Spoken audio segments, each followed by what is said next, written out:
Hello friends, good morning. காலையில் இன்னைக்கு 7 o'clock தான் எழுந்திரிச்சேன். குட்டி பசங்க 2 பேரும் 6 o'clock எழுந்திரிச்சிட்டாங்க. அம்மாவும் 6 o'clock சமையல் வேலை எல்லாமே முடிச்சிட்டாங்க. இப்போ வாங்க காட்டுற அம்மா என்ன பண்ணி வச்சுருக்காங்க அப்படின்னு சொல்லிட்டு. இப்போ டைம் வந்து 7:30 8 o'clock கிட்ட ஆச்சு. அதனால நான் தோசை ஊற்றி கொடுத்துடலாம் பசங்களுக்கு. பசி வந்துருச்சு. இந்தியா வந்தாலே கொஞ்சம் சீக்கிரம் சாப்பிட்ருவாங்க.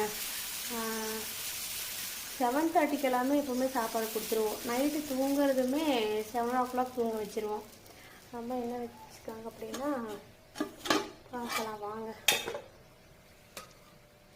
பச்சை பயிர் குழம்பு, என்னது தோசைக்கு சட்னி இதெல்லாம் வச்சுருக்காங்க.